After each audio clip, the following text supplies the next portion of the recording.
This is the After Party, live with Kim McAllister. Pick a couch, grab a drink, and settle into the conversation.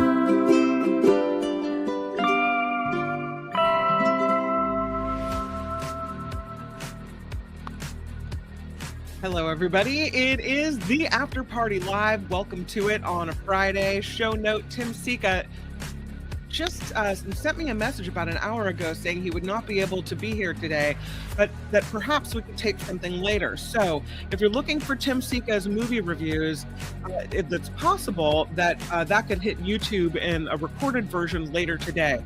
So just wanted to let you know that that is the case. But we are starting so late because we got to hear from Michael Snyder on the Mark Thompson show. Sorry, discombobulated by that music. But so that was good that we got a nice long movie review since we weren't going to get one here today on the After Party Live. I'm so appreciative of you joining and waiting for the After Party Live, of course. Yeah, I did. Jennifer says I got my 2.4.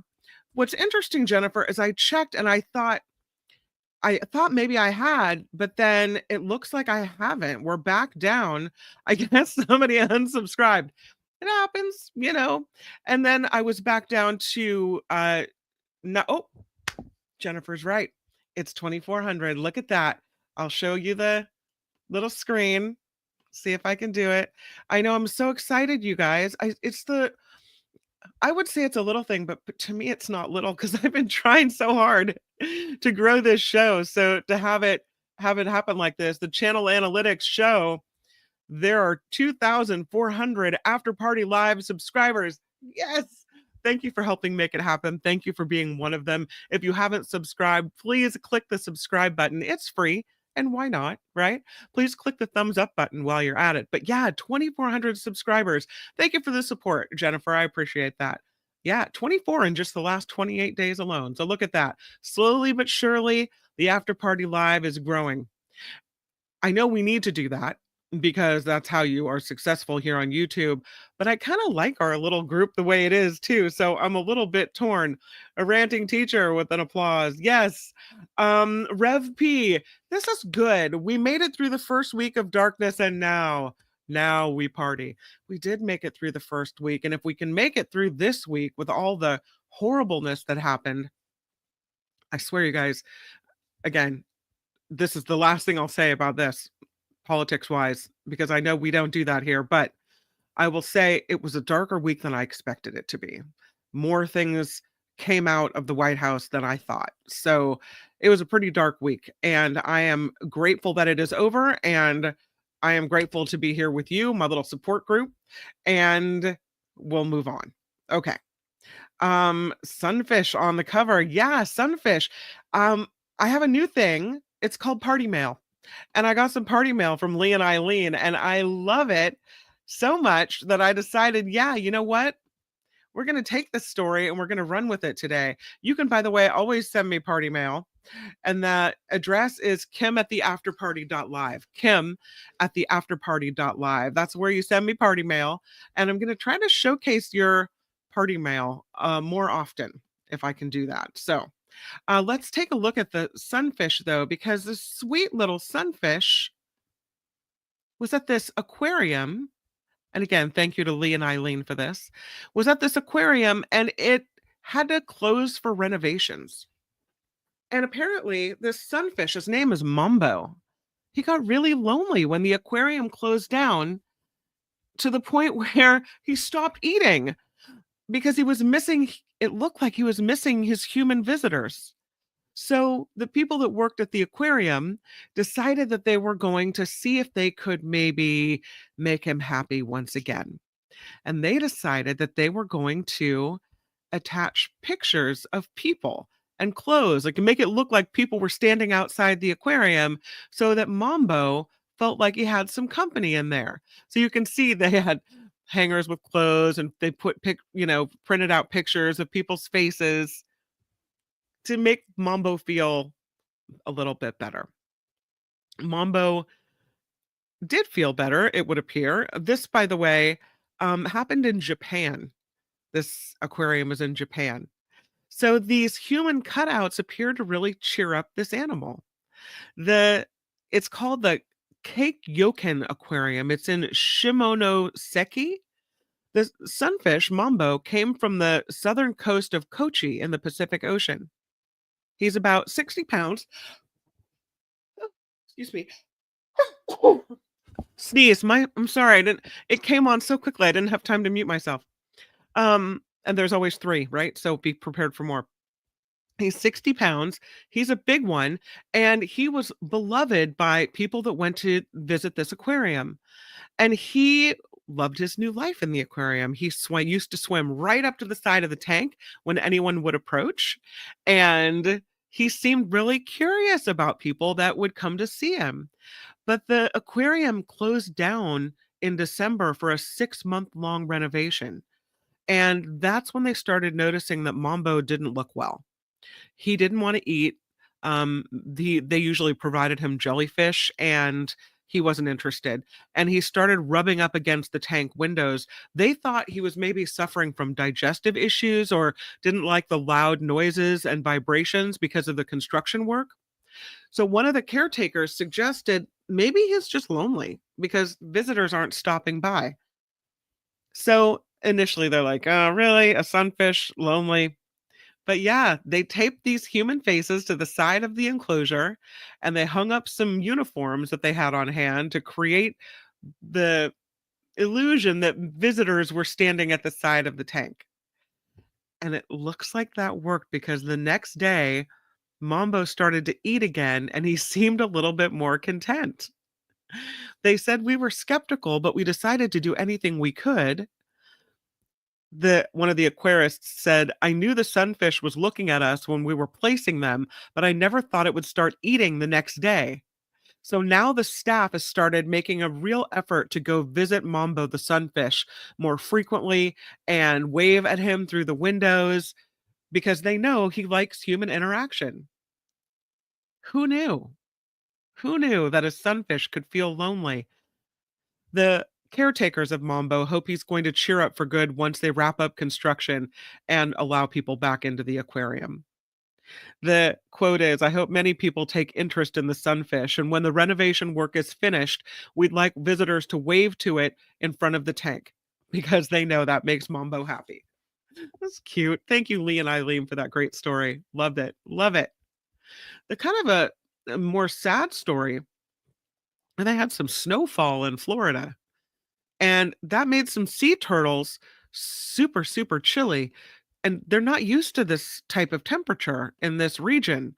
So the wildlife officials had to go rescue about 30 sea turtles that were deemed cold stunned in Florida. The couple of wildlife officers had to rescue these 30 turtles. The Florida Fish and Wildlife Commission saying the officers went out in freezing weather in the Gulf County and they managed to round up 30 cold stunned sea turtles whose lives were being endangered by the cold weather there. They say when the water dips to 50 degrees or below, that sea turtles can become weak and not be able to swim. And they just kind of float in the water or near the shore. They look like they could be dead when they're floating like that, but they're actually still alive. So the officers, the staff, the partners, they're still looking to search and rescue any more cold stunned turtles across the coastline there. But Florida got about 6 to 8 inches of snow in this crazy weather event. So they're rescuing the turtles there, and it looks like they're doing better. That's good. We like it when humans help the animals. This animal, though interesting, freaks me out a little bit. Ooh, that's a scorpion's tail. There is a new scorpion species that has been found. And this scorpion species is a total badass. It's from Colombia and it sprays its venom. Yeah, I know. It's the first venom spraying species of scorpion reported in both South America and in the genus that it belongs to. It's called Titius Achilles, after the Greek mythological feature of Achilles and its competent use of a spear. It is the 230th member of the genus Titius, and it's found in the broadleaf rainforest in Colombia, where it seems to spend its time on the forest floor instead of trees like other species of this genus are known to do. So, researchers wanted to learn a little bit more about it, and they recorded 46 venom pulses using a high frame rate camera. And the study author identified two types of airborne defense when it comes to spraying. Each had a different level of reach and a different level of venom as well. The two types of venom spraying were defined as venom flicks, which consisted really of a single droplet projected a very short distance, and venom sprays, and that was much more sustained. Out of all the venom spraying in the experiment, 14 flicks and 24 sprays were used by these scorpions. The study showed that unlike like other scorpions, the venom secretions used in the experiment change in composition after subsequent pulses. Initially, a clear prevenom is used, and then after 5 or so pulses, the secretion becomes white and opaque. The maximum distance the spraying venom reached was about 14 inches. So stay at least 15 inches away from this one. The researchers say creating venom takes a lot of energy from this animal, and it really is used in either their predating or predator events or in self-defense. And there are only a few animals capable of spraying their venom, and only two genre of scorpions. So they have to raise their metabolism really high to produce this venom. So it's like running a marathon for these creatures. Takes a lot to make it, but they never use quite so much. Interesting. So here it is. By the way, you can find out more about these scorpions if you're interested in their venom spraying techniques in the Zoological Journal of the Linnean Society. And Linnean is Linnean, Linnean Society. So welcome to the world, new scorpion, at least new to us. They've got a new skyscraper in Miami that looks pretty cool. And I have a picture of it for you. Look at that. It's kind of like an arched skyscraper. This skyscraper is, again, it's in Miami, and it was designed by Behar Font and Partners. It's called Ultra Modern, and they're still doing some construction here. It's 70 stories tall. It's called the Ocon Tower Skyscraper in Miami, downtown Miami. When it's done, Ocon Tower will be 902 feet high. It's the latest in a group of skyscrapers currently under construction in the city of Miami. So that's a close up of it. And here it looks as you see the skyline there. So it really towers over everything. This skyscraper was informed by the silhouette of a tulip, which is the national flower of Turkey and the home base of the Ocon Group. It's got an arched cap, white structural supports that are outlining the building on either side, and a variety of terraces that cover the facade. When it is finished, the tower will contain a 316-room Hilton hotel, office space, and about 400 residences as well. It'll also have one of the world's tallest rooftop pools that'll be located within the building's curved top. They'll also have a wine lounge and a spa area. So look at that. So way up there is the rooftop pool, a place to drink wine and a place to get a facial. So there you go. That's the Miami skyscraper. I thought it was cool. Okay, I have another story to talk to you about, and this one is about this guy. This is pretty impressive, I think. This man set the pull-up record. He did 44 pull-ups in 1 minute. That's pretty good. Pretty amazing. He's a Chinese fitness influencer who broke a Guinness World Record. My apologies. She She broke a Guinness World Record when she completed 44 pull ups in 1 minute. Her name is Ji Ting, and she's 44 years old. She earned the female version of the title for the most pull ups in 1 minute when she attempted this in Guangdong. She took the title away from an American athlete, Inga Simning, who did 39 pull ups in 1 minute back in 2022. And she said, Ji Ting, even though I broke the record, I feel like there's still room for improvement here. Next time I'll go for an even higher score. So she's not done. 44 in 1 minute. I'm impressed by that, but okay. There is a new thing. I thought this was kind of interesting that will allow us to turn air into water.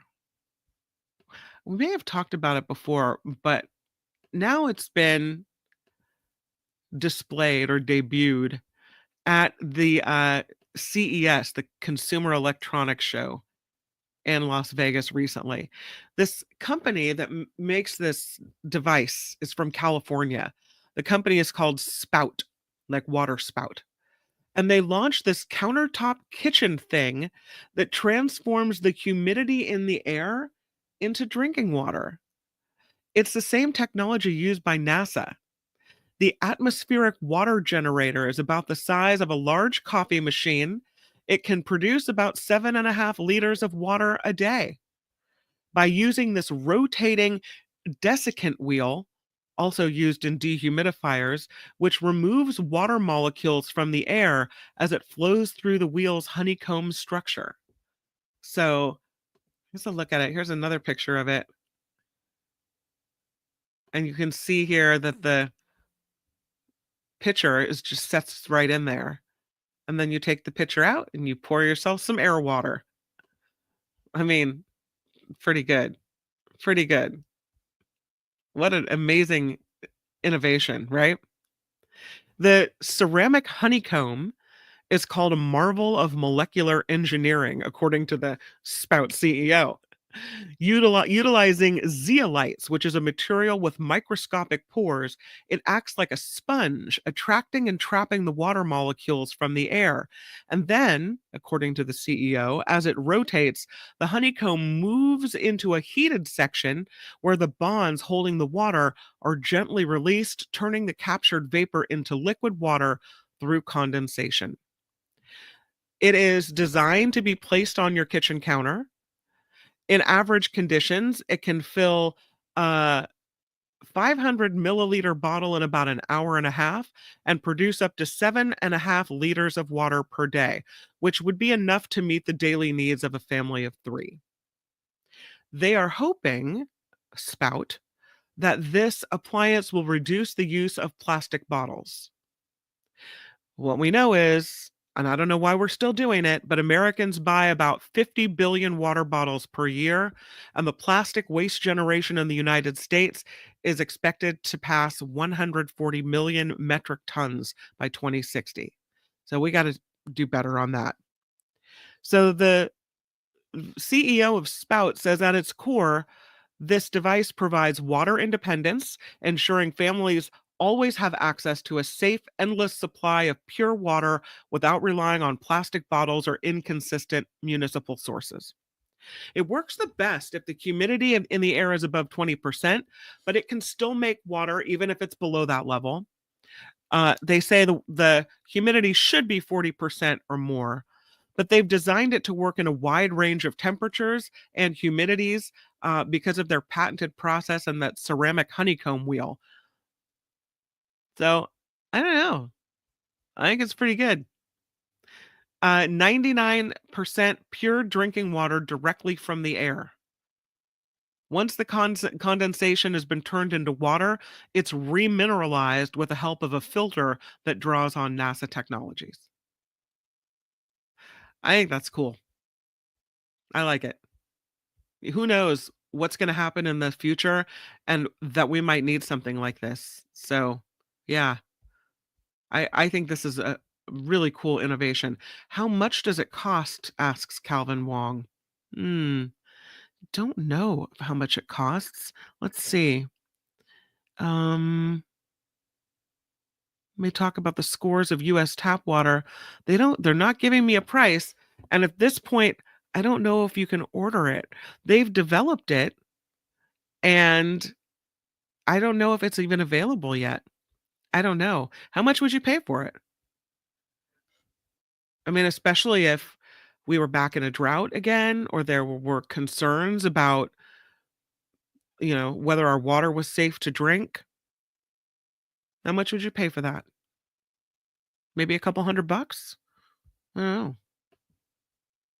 N stars, $7.99. You pay $7.99 for that? Okay. Gordon says, yeah, the price is high, I bet.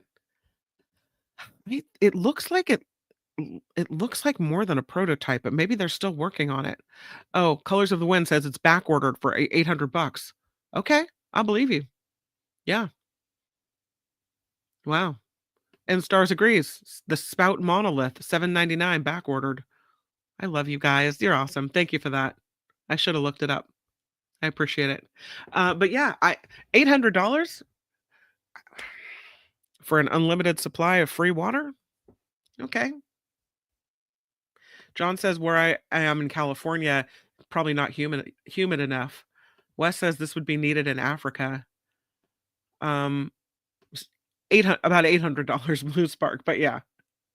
Room temperature water? Well, I understand that I like cold water, but room temperature water is more easily absorbed into the body, is what I was told. Oh. I think this is a cool thing. I mean, it's a great innovation, and who knows in the future if this is gonna be the way that we get our water, right? Yeah. People want convenience, not sure if this will work. I don't know. SF Tesla says, "Not sure how this works in space.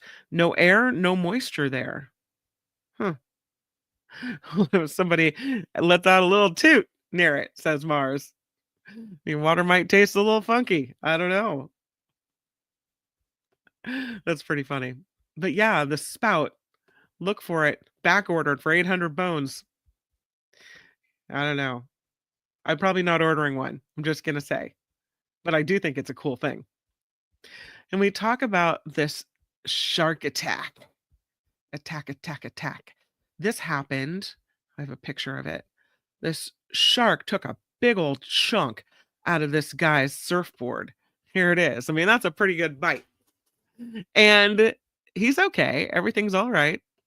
But that's a big old bite. That's for sure. Happened in Australia.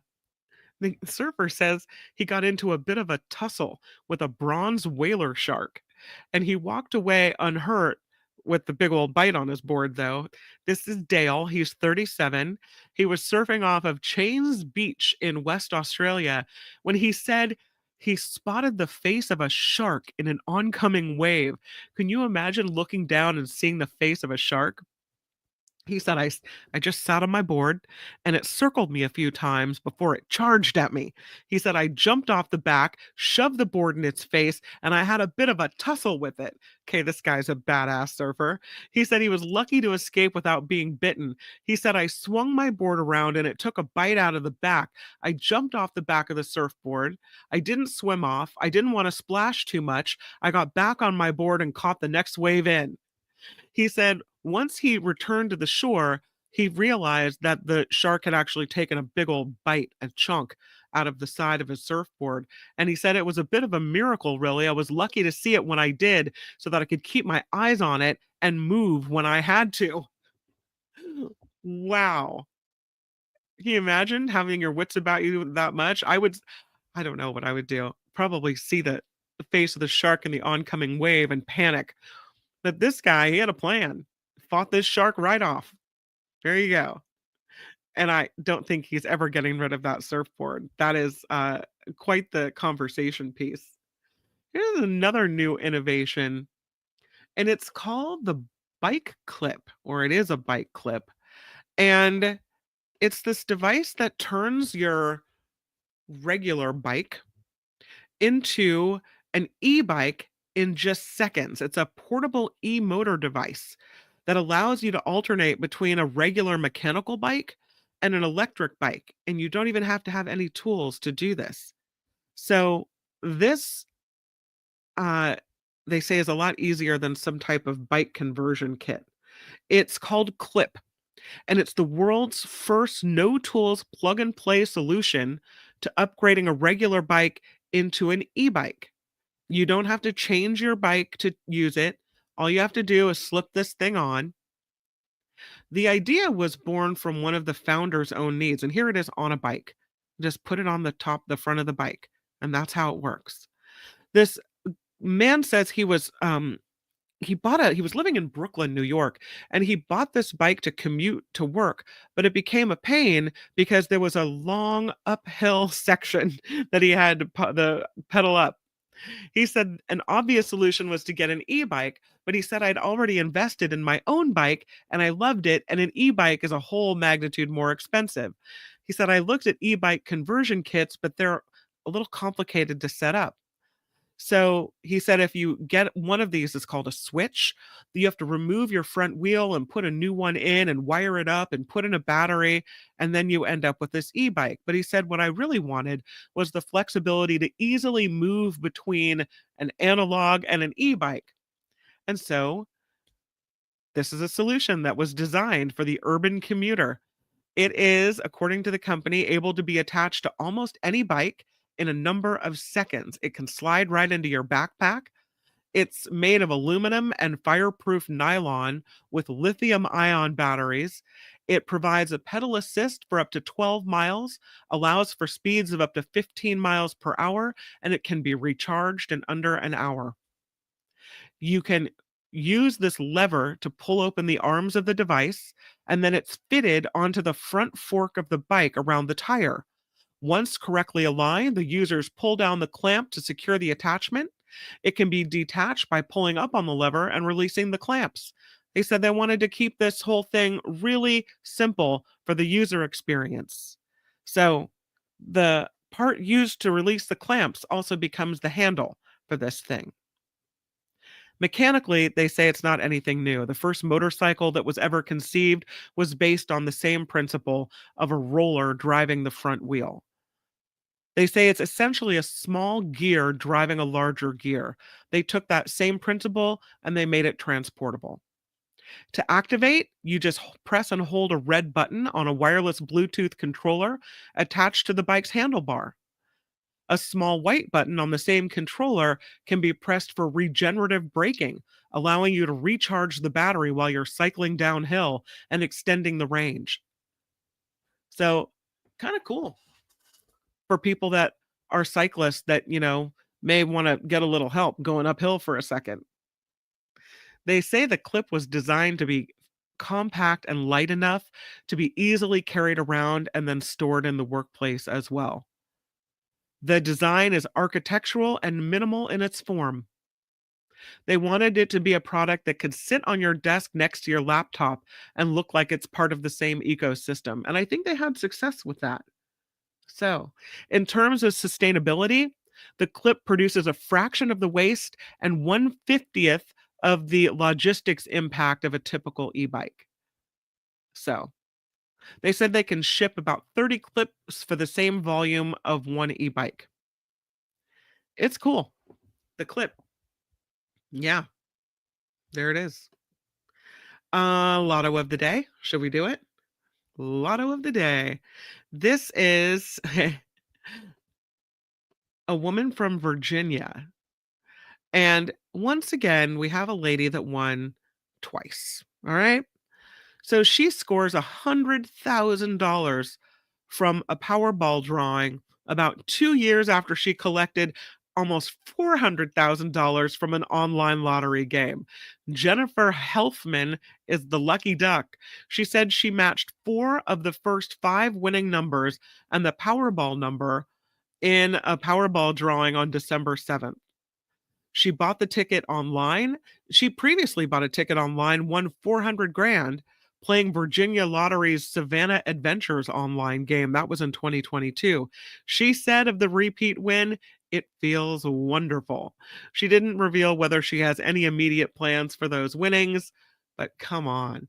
Now she's got a $500,000 lottery win under her belt. I also have a win. The After Party Live has a win. Blue Spark is throwing down $10 today. Thank you so much. So appreciated.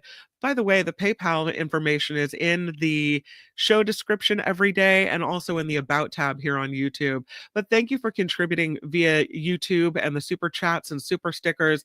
The show is, it's always touch and go with this show, trying to keep it going. So I really appreciate it. Thank you, Blue Spark. You're awesome. Really appreciate that.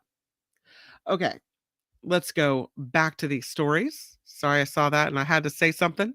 The AI is being used now in movies, and there's a lot of controversy about this and whether it gets in the way of the acting or whether it kind of tampers with the movie. This is the scene from The Brutalist, and the director is now insisting that the lead actors' performances are their own after the use of AI helped their Hungarian accents. The Brutalist used AI to tweak the Hungarian dialogue of its lead stars. Here pictured Adrian Brody and Felicity Jones. Emilia Perez used AI to enhance vocal range. So, does that change things for you if you know AI has been used to enhance the performances? The director, Brady Corbett of The Brutalist, insists the performances of Adrian Brody and Felicity Jones are their own. Brody leads this 3-hour film. He plays Hungarian architect Laszlo Toth, who's trying to rebuild his life in America following World War II, and Felicity Jones plays his wife. The film won 3 Golden Globes. It's nominated for some Oscars as well. And the director says the actors worked for months with a dialect coach to perfect their accents, but that technology provided by the company Respeecher had been used in Hungarian dialogue editing only. Respeecher says it offers filmmakers the chance to experience the future of voice cloning with their cutting-edge AI solutions. So it was used to specifically refine certain vowels and letters for accuracy, that no English language was changed. It was a manual process carried out by the sound team in post-production, and they said it was done with utmost respect for the craft. And they tried to preserve the authenticity of Adrian and Felicity's performances in another language, not just to replace or change them. The production designer, they say they didn't use AI to create or render any of the buildings shown in the movie's closing sequence. I don't know if the AI is used to just perfect these accents. I think that changes it. It's not their own anymore. You can't go to the movie and go, "Oh my gosh, Adrian Brody and that accent, he got it just right. That's amazing. He really had me believing that he was Hungarian. Wow." Because we know that Adrian Brody had a little help. I I kind of disagree with it. When you look at human art and the human creative endeavor, I don't necessarily want it to include a computer helping it be perfect. I want it to be what it is from the actor. The director said they looked for other options to enhance it, but recording the actors' voices with the AI software seemed to be what they did. So he said they were very careful about keeping the performances, mainly just replacing letters here and there. I think that changes the performances. This company though, this AI company Respeecher, has worked on other films. They worked on the musical Emilia Perez. They, I guess, used it to alter the range. They didn't specify exactly what part they played in the production, this musical production. I don't know. What do you think? Do you think that changes things? Do you think that it becomes not 100% solely the actor's performance? I don't know. Rhonda says she doesn't care. No. Yeah. All right. Lee says there was a brutalist building in downtown San Jose recently torn down. Oh no, we don't like that. Wes says humans could have digitally edited it manually. The AI just made it faster. But why would they digitally edit an actor's voice performance? I don't want it to be tampered with at all.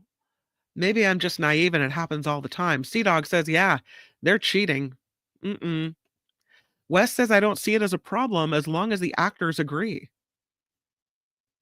So, yeah, I guess if the actors say it's okay, but what actor is going to say, yeah, if I don't do it well enough, tamper with my performance? Mm. Jim says I don't agree. If kung fu fights in the movies use wires, then helping make the accent is not much different. It's called movie magic. Oh, but isn't there a difference between special effects? We know special effects are happening and they're created by people that are skilled in doing so. It's not a I mean, you could argue a computer program was created by people, but it's seems different to me. You know, there's no guy falling out of the sky or we're fighting in an expert way. I don't know. Nullifidian says it's not a movie I'm likely to see anyway. So I really don't care. Do you? Thanks, Melania. Mo says vocal prosthetics. What about regular makeup to change one's appearance in a movie? Again, we know makeup artists are nominated for Academy Awards for their art. That's art. I just don't feel like slapping an AI overlay to perfect someone's performance is really art. Let the art stand for the art. Wes says, how is it any different than when they edit the words to make movies PG for regular TV? Yeah, usually they edit it so poorly that you can tell. And I don't know if I think that's different because they're taking out a word and it's again usually a bad edit, but here this seems to me, Wes, they're editing the whole performance and changing the accent of the actor, changing letters and words here and there. Oh. Ren says movies have always used illusions. God, I love this conversation though. Yeah.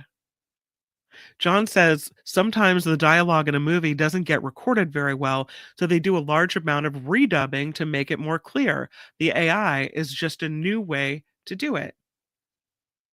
Okay. Maybe I'm wrong. I don't know. Yeah. I like that comment. Thanks, you guys.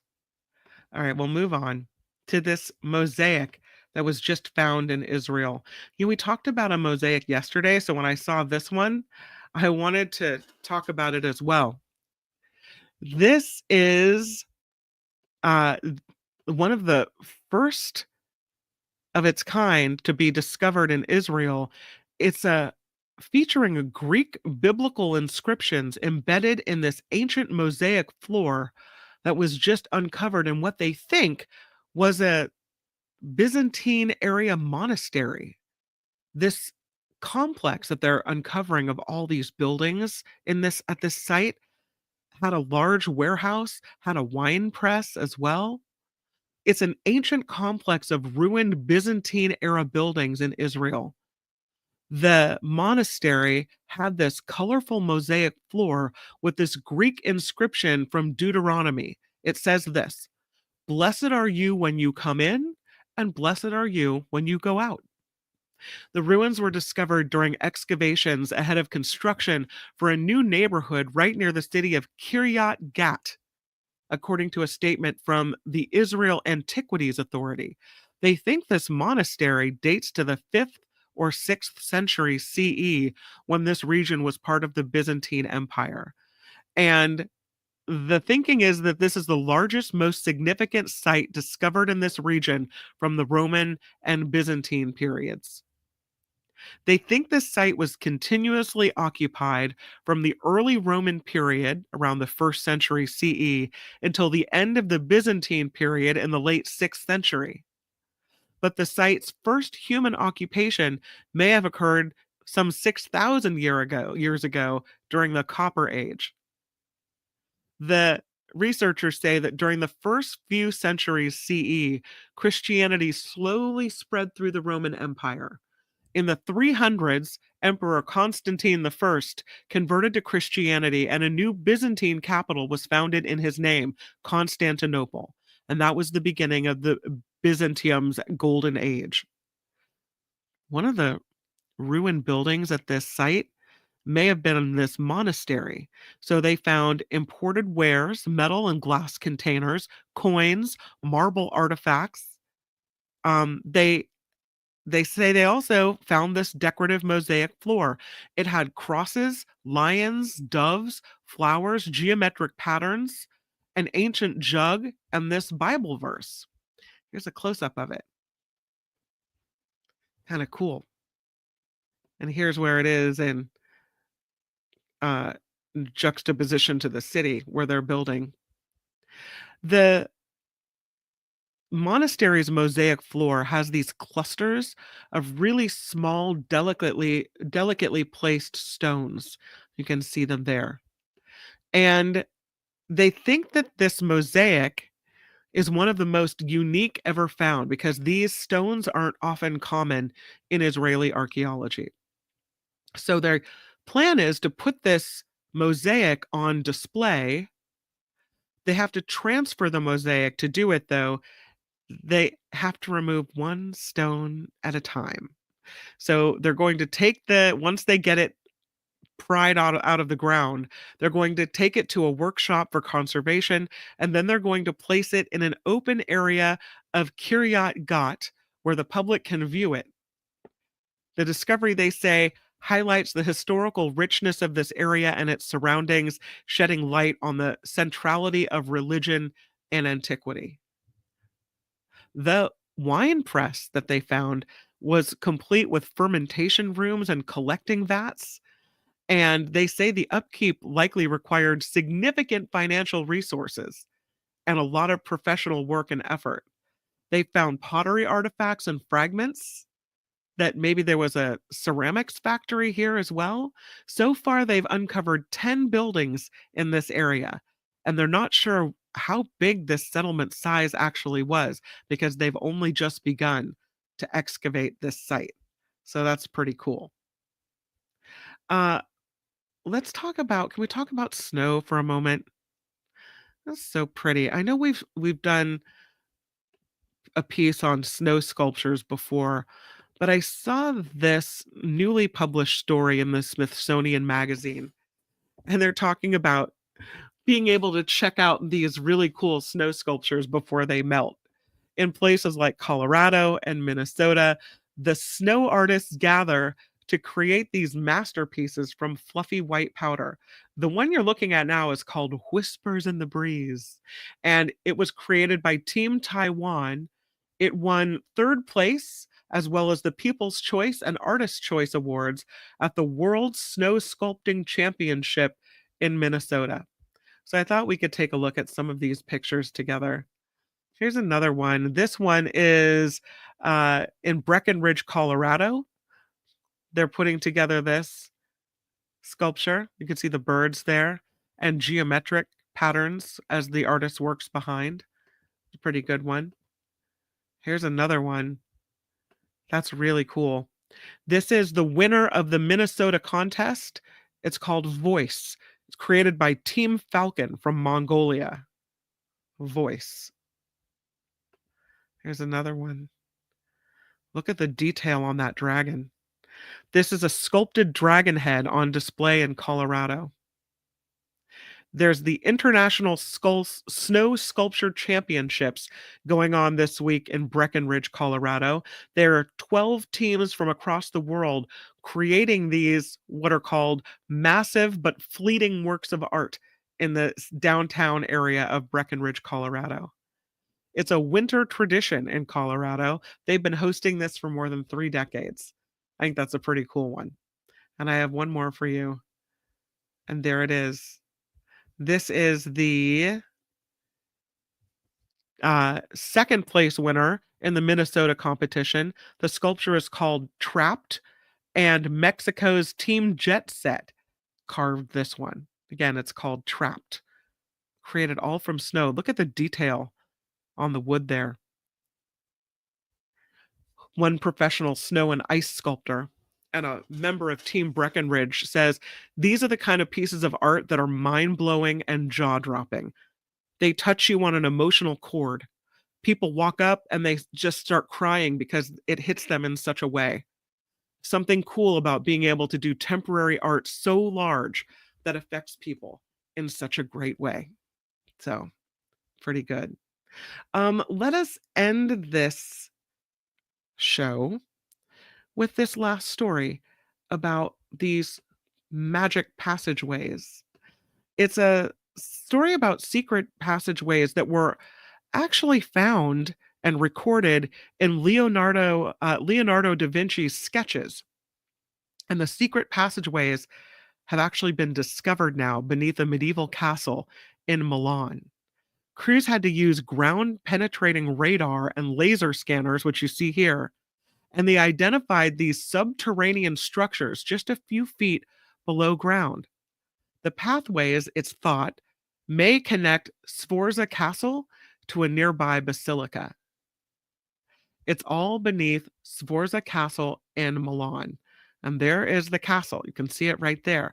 Underneath that castle, there are all of these secret tunnels. They were once sketched by Leonardo da Vinci, and they were discovered by experts from the Polytechnic University of Milan who used the radar and laser scanners to map the subterranean structures of this 15th century castle. The imaging revealed cavities and passageways positioned just a foot or two below the ground. The aim is to create a digital twin of the Sforza Castle, a digital model that not only shows the current appearance of the castle, but allows them to explore the past by revealing the ancient structures that are no longer visible. So that's pretty cool. They started originally building Sforza in 1358, but it was destroyed during a political unrest period about a century later. Then Francesco Sforza, the Duke of Milan, ordered a new castle rebuilt on the ruins. After he died, his son, also known as Il Moro or the Moor, because of his dark complexion and hair, secured the Duchy of Milan and continued renovating that castle. He hired several artists, including Leonardo da Vinci, Donato Bramante, and Bernardino Zanale, to create the structure's walls. The frescoes that Leonardo da Vinci did can be seen in the castle's room of wooden boards. And during that time was when he documented the secret passages built for military purposes underneath the castle's outer wall. The passageways immortalized in Da Vinci's drawings, long the subject of legends and considered to be speculation, but now, thanks to technology, confirmation. It's all real. So there you go. Huge thank you to Lee, who throws down $24. Congratulations on reaching 2,400 subscribers. Woohoo! Thank you, Lee and Eileen. So appreciate that. And thank you for the party mail about Mambo the sunfish. Love that story. Really appreciate it. Rhonda says, I don't know why, but I love old castles. So do I. Again, thank you, Blue Spark.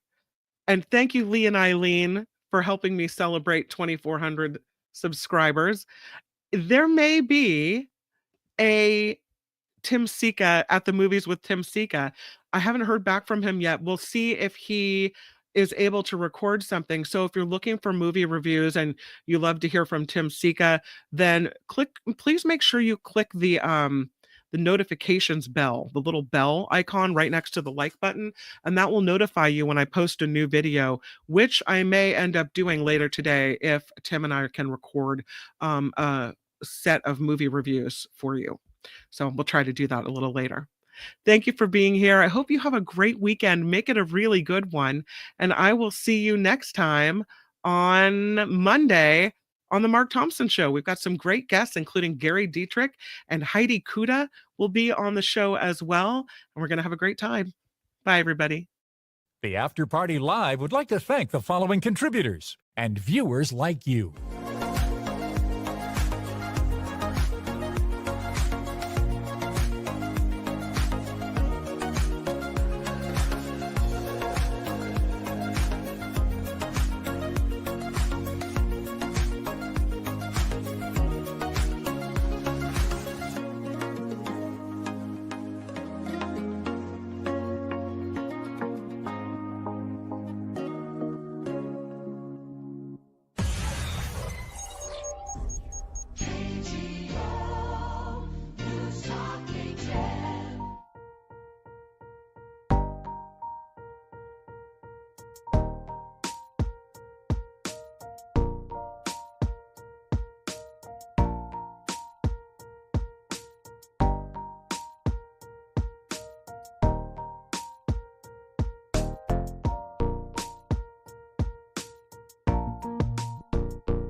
Yay, Ren. Thank you for the $10. That's so nice. So nice. Thank you.